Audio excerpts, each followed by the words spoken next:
সুপ্রিয় দর্শক আসসালামু আলাইকুম। আজকের পর্বে আমি আপনাদের তৈরি করে দেখাবো স্যান্ডউইচ। এই স্যান্ডউইচটা হচ্ছে টুনা মাছের স্যান্ডউইচ। এই টুনা মাছটা কোটার ভিতরে পাওয়া যায়, সেই মাছ দিয়ে আমি এই স্যান্ডউইচটা তৈরি করব।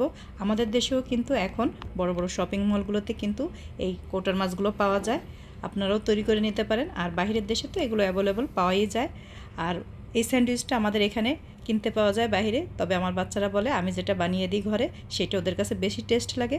তাহলে আমি কিভাবে বানাই সেটাই আপনাদের সাথে শেয়ার করব। আমি একটা বাটি নিয়েছি আর 3 কোটা মাছ নিয়েছি। এখন এই মাছ কোটাগুলোকে আমি কেটে নিব। এর ভিতরে অনেক সময় পানির ভিতরে মাছগুলো থাকে, আবার তেলের ভিতরেও থাকে। আমি কেটে এই তেল অথবা পানিটা খুব সুন্দর করে চেপে ফেলে দিতে হবে, যাতে একেবারেই পানি না থাকে। আমি যে কেটে নিয়েছি এখন চিপে পানিগুলো ফেলে দেব। ফেলে দিয়েছি পানিটা। এখন আমি ওই বাটির ভিতরে মাছটাকে নিয়ে নিব।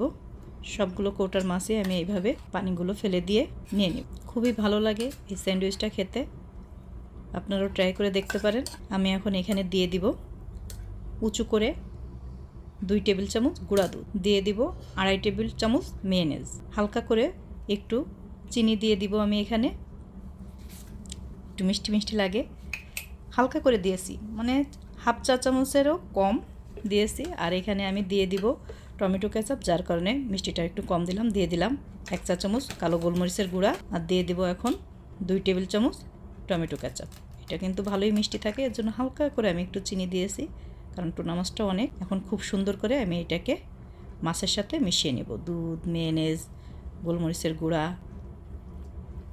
সব সুন্দর করে মিশিয়ে নিতে হবে। এর ভিতরে আপনার চাইলে কুচি কুচি করে পেঁয়াজ, কাঁচামরিচ, শসা এগুলো দিতে পারেন, কিন্তু আমি এগুলো সব আলাদা আলাদা দিব, কারণ অনেকে অনেক কিছু পছন্দ করে না, এজন্য আমি আলাদা আলাদা করে যে যেটা পছন্দ করে সেইভাবে দিব। আমাদের বাসার সবারই খুবই পছন্দ এই স্যান্ডউইচটা। আমি এখন রুটিগুলোকে টোস্ট করে নেব। এই স্যান্ডউইচটা কিন্তু বড় রুটির ভিতরে করলে বেশি ভালো লাগে। বড় রুটিটা আমার নেই, হ্যামবার্গারের রুটিটা আছে, ওইটা দিয়ে আমি করে দেখাচ্ছি আপনাদের। আমি একটু টোস্ট করে নিচ্ছি। রুটিগুলো হয়ে গিয়েছে, আমি একটা বড় প্লেটে উঠাই নিচ্ছি।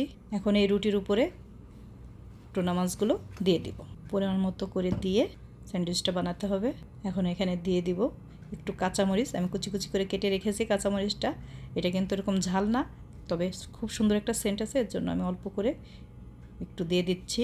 উপর দিয়ে দিয়ে দিব কয়েক টুকরা পেঁয়াজ, এখানে দিয়ে দিব। এরপরে হচ্ছে শসা, লেটুসটাও দিলে খুব ভালো লাগে। লেটুসটা আমার কাছে নেই, আমি শুধু শসা টমেটো দিয়েই করব। দিয়ে দিলাম 1 টুকরা টমেটো, আর দিয়ে দিব চিজ। এখানে মরজারেলা চিজটা দিলেও খুব ভালো লাগে খেতে। তৈরি হয়ে গেল আমার টুনা মাছের স্যান্ডউইচ। সবগুলো স্যান্ডউইচ আমি এইভাবে বানিয়ে নিব।